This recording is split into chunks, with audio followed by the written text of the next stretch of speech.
청취자 여러분 안녕하십니까. YTN 라디오 수도권 투데이 장원석입니다. 귀여 귀촌, 도시 생활에 지친 현대인들에게 도피처라는 이미지가 크죠. 요즘은 귀농 못지않게 귀여인들도 적지 않다고 하는데요. 새로운 도전을 할 수 있는 기회가 될 수 있지만 물론 이런 도전이 무모해지지 않으려면 사전 조사와 대비가 필요하겠죠. 잠시 뒤 투데이 포커스에서는 귀여 귀촌 종합센터 송영택 센터장과 함께 이 이야기 나눠보겠습니다.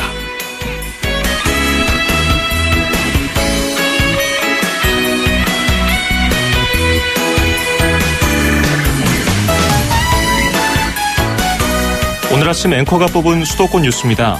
서울시가 사회 문제 해결 디자인 조례안을 입법 예고했습니다. 지역 환경이 노후화되는 등 슬럼화된 마을에 벽화를 그려서 분위기도 바꿔주고 범죄율을 낮추는 사업인데요. 이를 조례로 정해서 법적인 근거를 마련한 것은 서울시가 국내에서 처음입니다. 예쁜 벽화와 같은 디자인이 어떤 변화를 이끌어낼지 기대가 되네요. 타미 와인의 Stand by Your Man 띄워드리면서 2017년 8월 4일 수도권 투데이 시작합니다.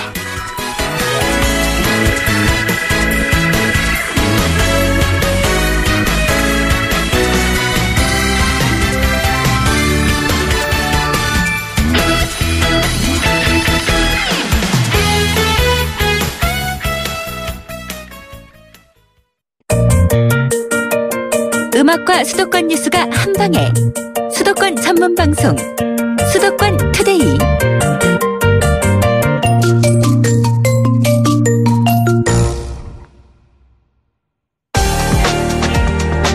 투데이 포커스. 휴가철에 바다 근처에 여행을 떠났다가 귀여 귀촌 한 번이라도 생각해 보신 분들 계실 겁니다. 치열한 경쟁 그리고 복잡하고 시끄러운 도시 생활에 지친 나머지 전혀 다른 곳에서 새 삶을 시작하고 싶은 마음일 텐데요. 또 가끔씩 들려오는 성공한 귀여인들 소식을 들으면은 솔깃하죠. 그렇다고 해서 무작정 떠날 수도 없는 노릇입니다.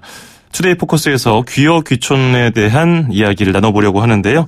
자, 청취자 여러분들도 이런 고민 참 많이 하실 것 같습니다.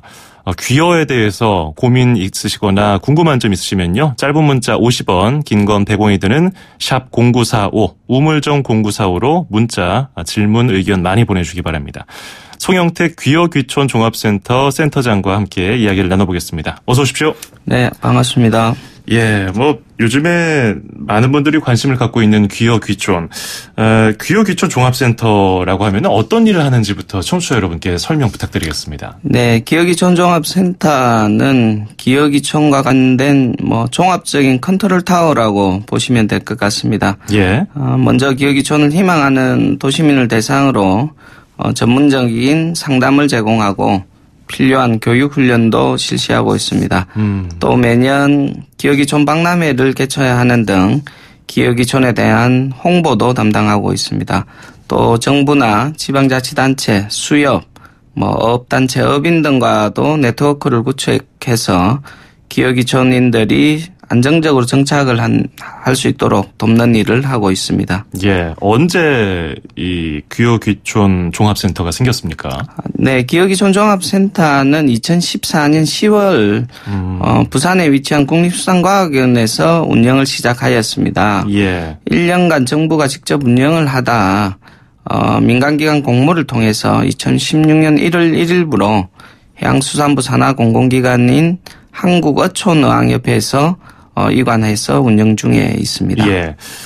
그런데 지금 듣고 계신 청취자분들도 고민이시겠지만 귀여냐, 귀농이냐, 이거 사실 난제 아닙니까? 고민하는 분들 많으실 텐데, 휴가를 바다로 가신 분들은, 이거 바닷가 근처에서 귀여해서 이게 어업이하면서 살까? 농촌에 다녀오신 분들은, 이거 농사 지으면서 귀농할까 고르기가 어렵다고 하신.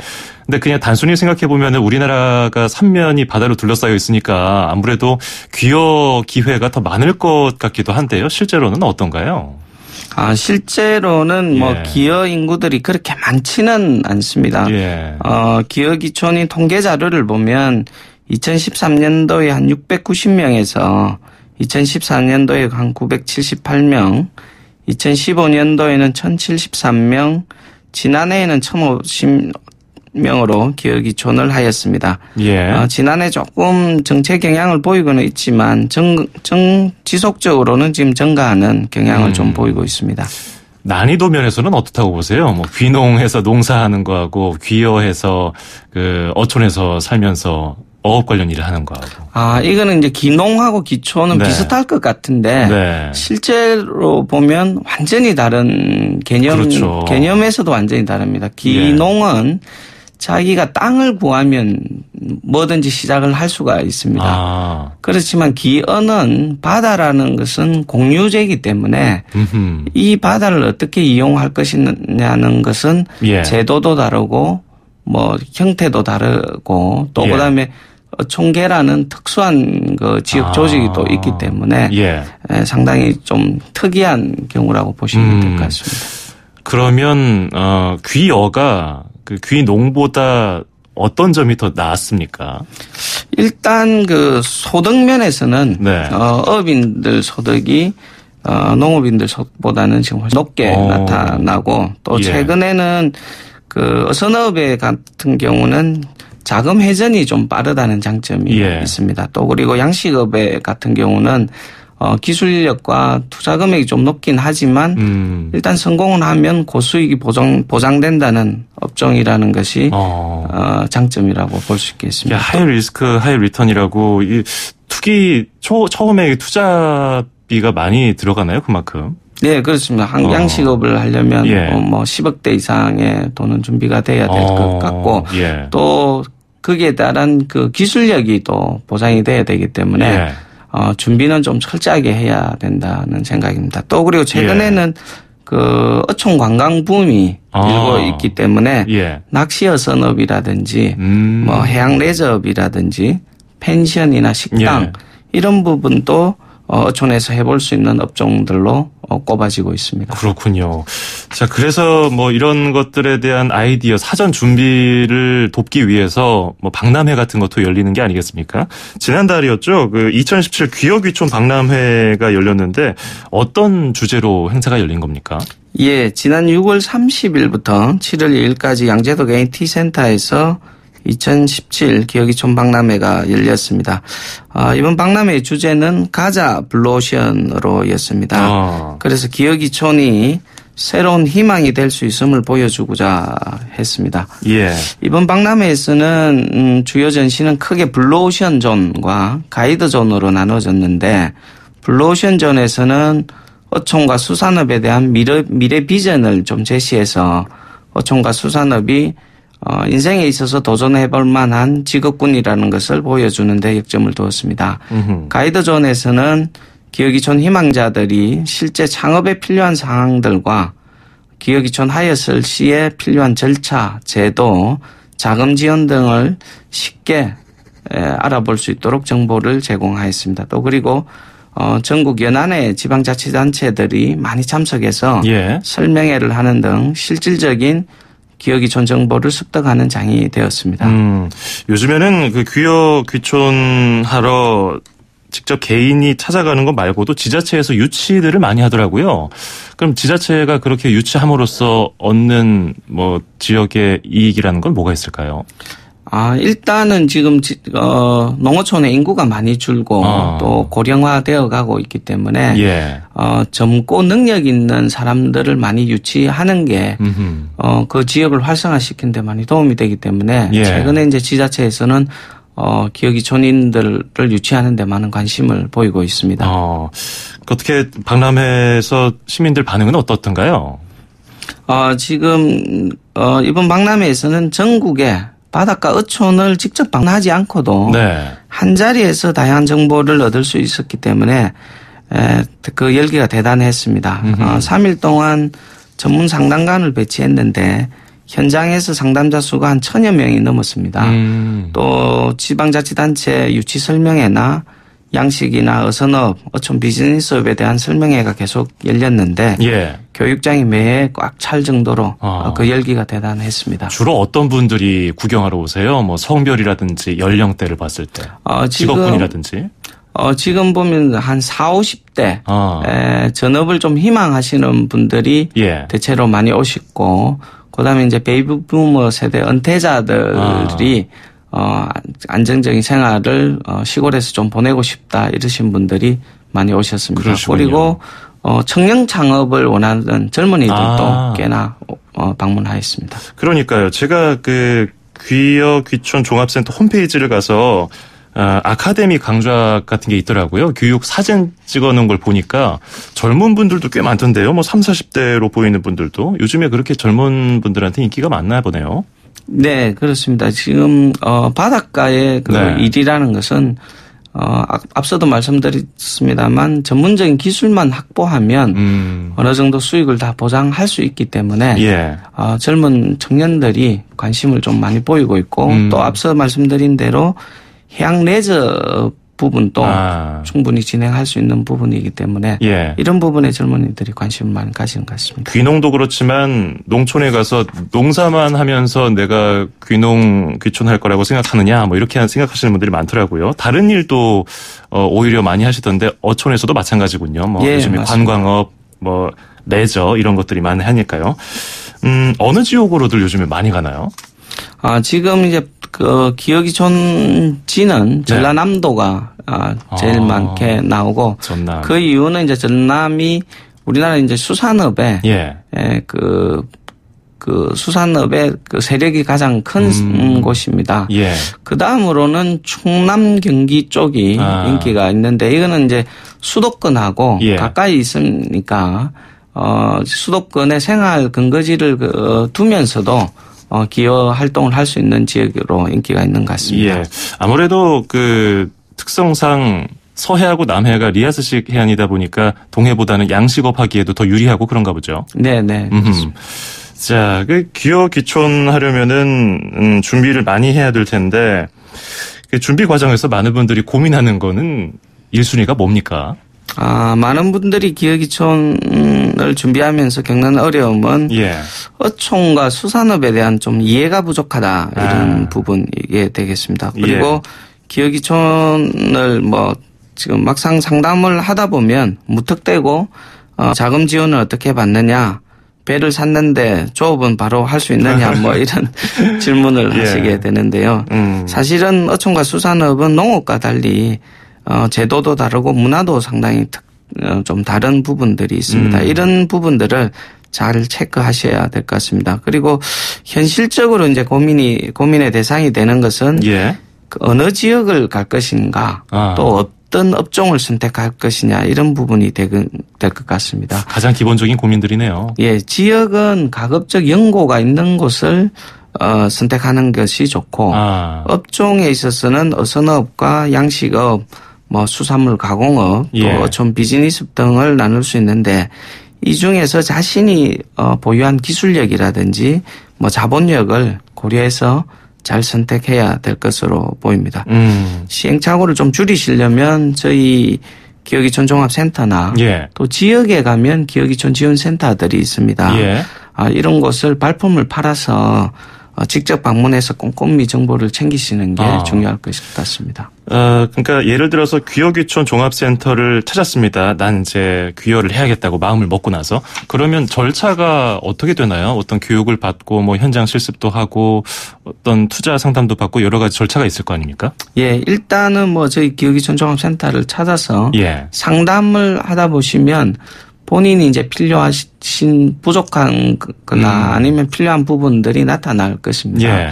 그런 부분들을 챙기시고 또 그다음에 이제 교육을 받는 거는 필수적입니다. 교육을 이제 일단 입문 과정에 그 간단한 그 종합 교육이나 안 그러면 저희들이 또 그 바쁜 직장인들 대상으로 매월 1회씩 또 교육 과정을 주말 교육과정을 운영하는 게 있는데 이런 교육과정을 받으시고 그다음에 이제 필요하신 것은 어느 지역을 갈 것이냐 앞서 말씀드린 대로 업종을 선택해서 거기에 필요한 또 기술 교육들을 받으셔야 됩니다. 그렇군요. 그다음에 어떤 어느 어촌을 찾아서 거기에 이제 멘토를 하나 구하시는 게 좋을 현지 그 어업에 종사하시는 분과 함께. 네, 그렇습니다. 그렇게 해서 하고 난 뒤에 최종적으로 창업 계획서를 직접 작성을 해보셔야 됩니다. 예. 그 창업 계획서를 작성해 보시면서 순차적으로 내가 어떻게 접근을 해야 될지 이런 것을 정리를 해서 현장으로 가시면 시행착오를 많이 줄이실 수 있을 것 같습니다. 초보 귀여인들에게 어떤 기술이 인기입니까? 뭐 김도 있고요. 고급 어종은 좀 힘들 것 같고. 지금 인기 있는 부분은 전체 상담자들의 한 50%는 어선어업을 원합니다. 배를 타고 가서 고기를 잡는 그런 건가요? 어선어업은 초기 투자 금액이 그리 많지 않고 또 그리고 앞서 말씀드린 대로 자금 회전율이 좀 빠릅니다. 바로 나가면 어느 정도는 소득을 낼 수 있기 때문에 이런 부분을 어선어업 부분에 이제 접근을 먼저 하시고 어촌에서 어느 정도 정착을 이루어나고 난 뒤에 그 이에 양식업이라든지 좀 투자 규모가 확대될 수 있는 방향으로 검토를 해보시는 게 좋을 것 같습니다. 그렇군요. 그러면 이제 정착한 다음에도 고민이 뭐 한두 가지가 아니겠죠. 정착을 일단 한 분들은 초기에 어떤 고민들을 주로 합니까? 지금 그 정착하고 난 뒤에는 무엇보다 마을 주민들과의 그 관계 관리에 어려움을 좀 많이 겪는 것 같습니다. 어떤 면에서 그렇죠? 외지인과 그 현지인들의 어떤 갈등이 있나요? 물론 그런 그 외지인이라는 데 이제 배타적인 어촌의 특성도 있긴 있겠습니다만 보통 도시에서 사시던 분들은 그 어촌의 문화나 관습에 대해서 잘 적응을 못할 경우가 많고 또 그런 부분들을 불합리하다고 생각하고 고쳐보려는 또 이렇게 접근하는 경우도 있습니다. 뭐 그런 과정에 어촌 주민과의 이제 갈등도 발생하고 하는데 이런 부분은 어촌 나름대로는 거기에 또 거기에 맞는 룰이 있고 관습이 있기 때문에 그걸 이제 잘 파악을 해서 지역 주민들과의 그런 관계 관리에 갈등의 소지를 좀 없애 나가는 게 좋을 것 같습니다. 사실 뭐 사회생활 힘들어서 내가 여기로 왔는데 여기서도 사람 눈치 보면서 살아야 되나 뭐 이렇게 말씀하시는 분들도 있겠지만 그래도 거기도 사람 사는 곳이니까 그런 뭐 인간관계도 참 중요할 것 같습니다. 자, 7654번님이 2년 정도 있으면 이제 정년퇴직이라서 귀농이나 귀여 고민 중입니다. 그런데 이제 현지 그 원주민들과 갈등을 겪는 경우가 많다고 해서 걱정이라고 합니다. 텃세라고 할까요? 이런 부분에 대한 도움도 받을 수 있습니까? 관련 문자 주셨네요. 네, 뭐 저희들 상담위원님들이 어촌에서 많은 경험을 가신 분들이 지금 대기를 하고 있습니다. 그래서 그런 갈등 문제를 어떻게 풀어가는지도 충분히 상담을 해드리니까 전화 1899-9597로 언제든 연락 주시면 상담을 받으실 수 있습니다.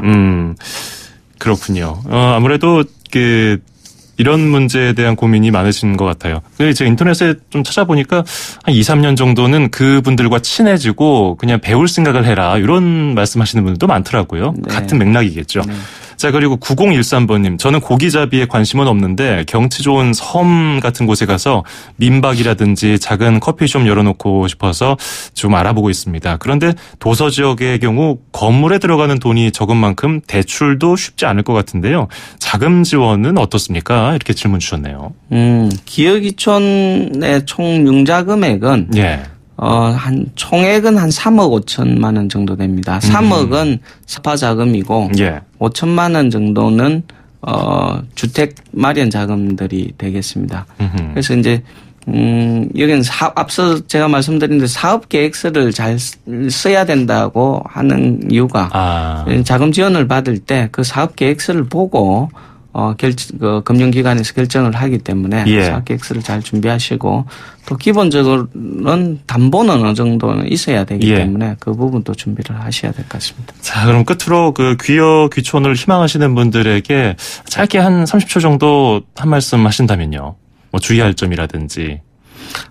지금 어촌에서는 관심이 어촌의 6차 산업화가 관심이 있습니다. 그래서 이제 어촌에서는 단순 어업만 하는 것이 아니고 가공이나 유통, 관광 서비스 등을 접목해서 그 수산업의 부가가치를 높이자 이런 취지로 여러 가지 그 어촌 개발 사업들이 진행되고 있습니다.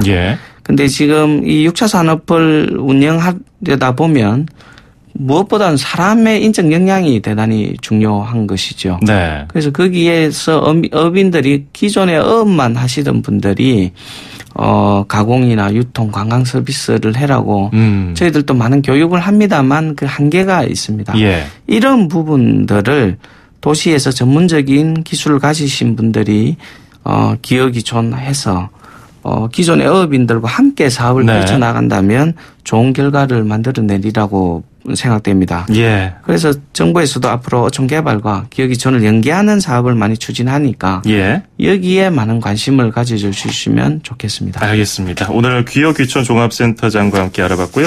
고민 있으신 분들은 9597 1899-9597로 문의 전화해 보시면 되겠습니다. 오늘 말씀 잘 들었습니다. 고맙습니다. 네, 감사합니다. 네, 지금까지 송영택 기여귀촌 종합센터장이었습니다. 2,500만 수도권 청취자를 위한 모든 소식이 한자리에 YTN 뉴스 FM 수도권 투데이 FM 94.5MHz YTN 뉴스 FM 수도권 투데이 2부입니다. 2부에는 인천 소식 그리고 수도권 안전톡톡 코너가 준비되어 있고요. 먼저 인천시 소식부터 전해드리겠습니다. 서울, 경기, 인천, 집고! 수도권 정부의 핵심이 바로 여기에 수도권 행정탐방. 네, 인천광역시 이종우 방송팀장 연결하겠습니다. 팀장님 안녕하세요. 안녕하세요. 예, 그동안 경인고속도로 일반화를 위해서 그 관리 이관을 인천시가 많이 이렇게 노력을 기울이고 있었는데 곧 이관이 된다는 소식이 들어와 있네요.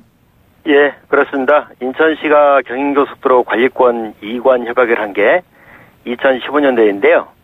드디어 금년 하반기에 인천시로 관리권이 최종 이관됩니다.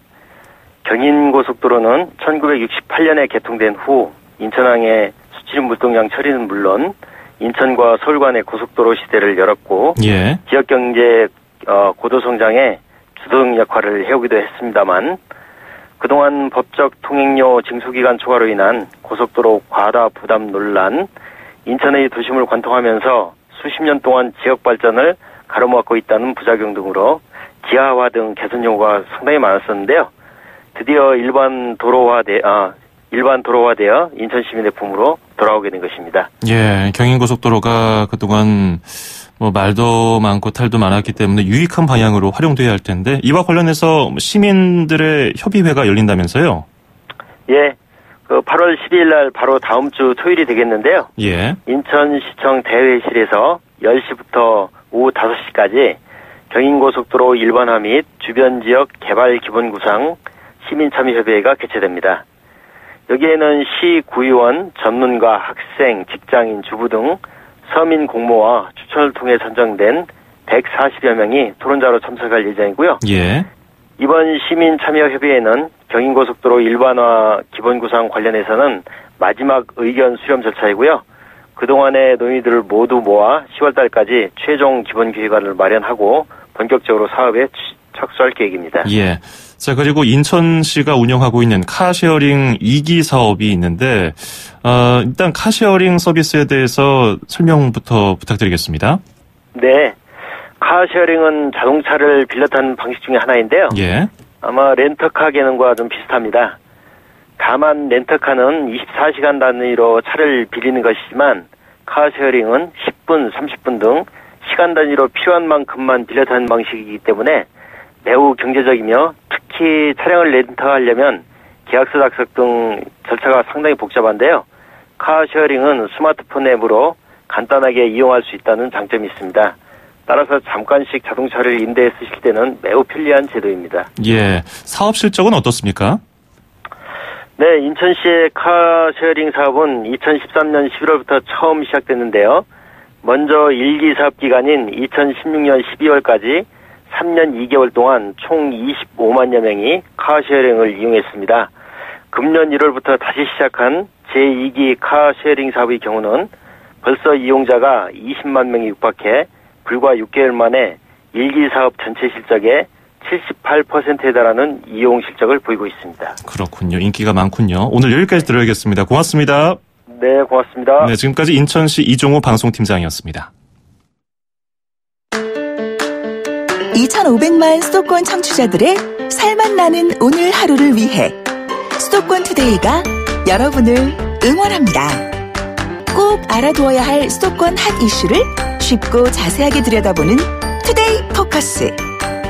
수도권 청취자 여러분들의 귀와 입이 되어드리는 코너 운수대통 만사형통 통통 메시지.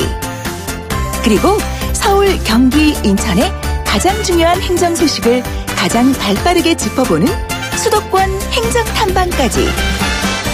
똑 소리나는 수도권 라이프를 원하신다면 지금 듣고 계시는 94.5MHz YTN 뉴스 FM 수도권 투데이. 월요일부터 금요일까지 매일 아침 9시 10분 놓치지 마세요. 참! 수도권 투데이의 문을 두드리고 싶은 청취자 여러분께서는 지금 주저하지 마시고 짧은 문자 50원, 긴 문자 100원에 샵 0945, 우물정 0945로 문자 메시지를 보내주세요. 수도권 투데이는 청취자 여러분과 늘 함께하고 있습니다. 평일 오전 9시 10분 94.5MHz YTN 뉴스 FM 수도권 투데이. 청취자 여러분과 늘 함께합니다.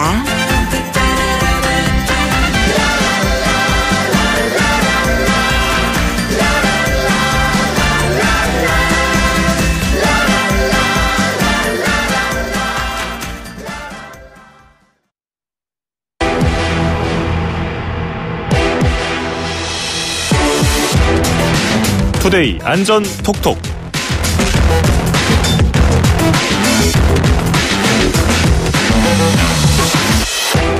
언제 어디서 무슨 일이 벌어질지, 어떤 사고가 닥칠지 모르는 세상입니다. 내 주변 과연 365일 안전하다고 할 수 있을까요? 내 몸은 다른 사람이 아닌 내가 지켜야죠.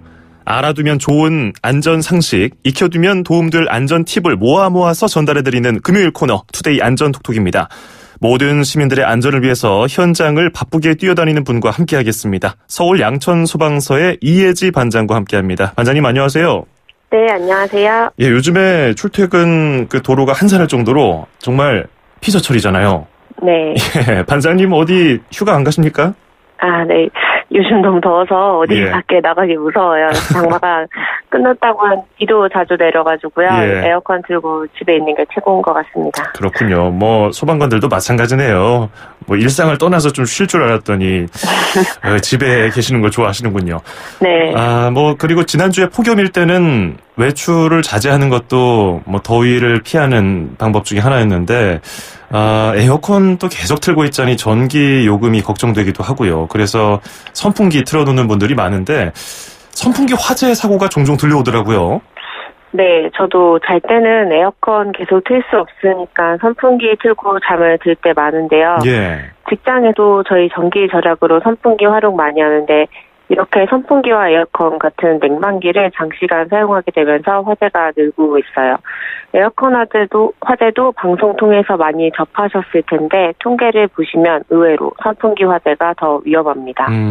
저희가 그 투데이 안전톡톡 코너에서 예전에 에어컨 실외기 화재에 대해서는 한번 다룬 적이 있거든요. 그런데 선풍기 화재가 더 강조되는 이유가 있습니까?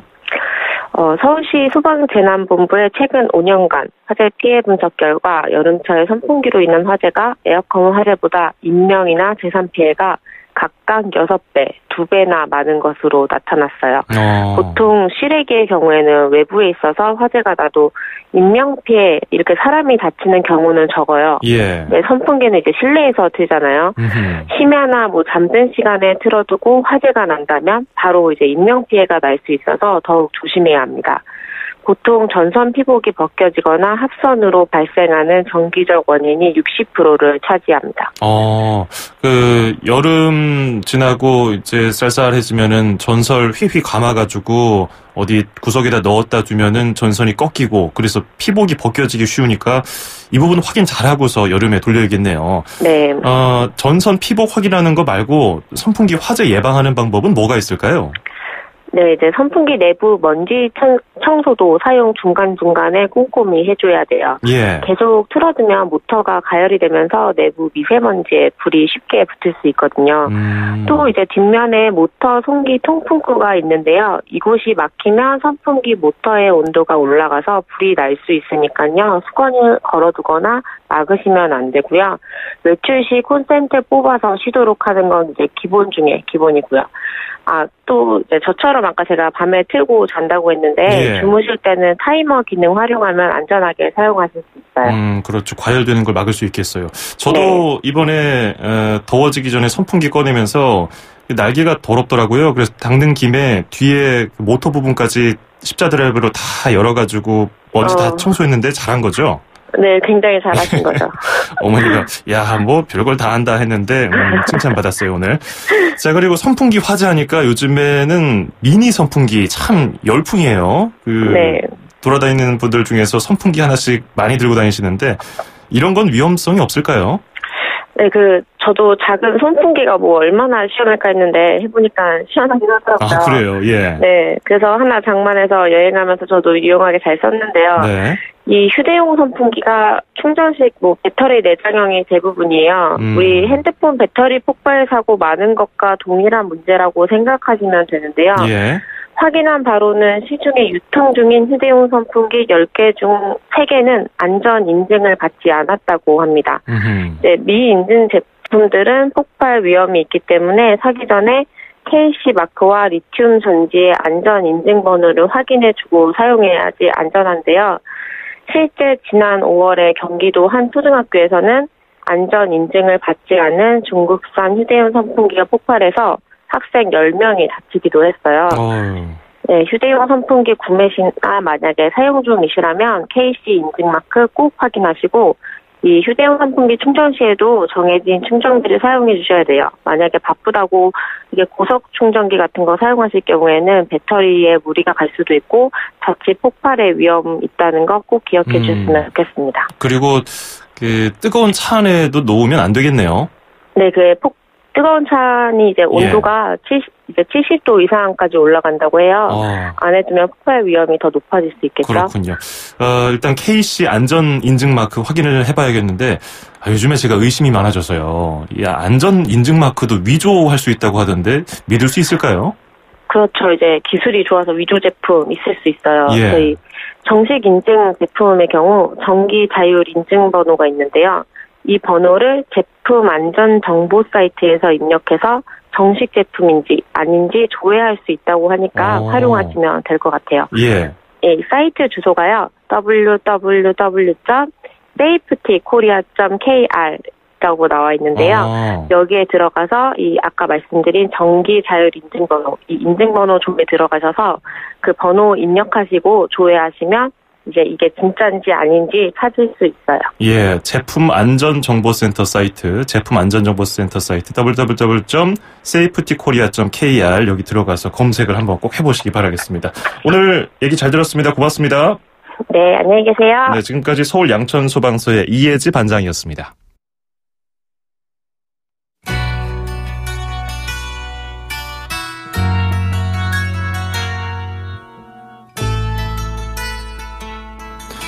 수도권 투데이 오늘 준비한 소식 여기까지입니다. 오늘도 들어주신 여러분 고맙습니다. 끝으로 이글스의 호텔 캘리포니아 띄워드리면서 저는 인사드리겠습니다. 다음 주 월요일 아침 9시 10분에 뵙죠. 장원석이었습니다. 고맙습니다.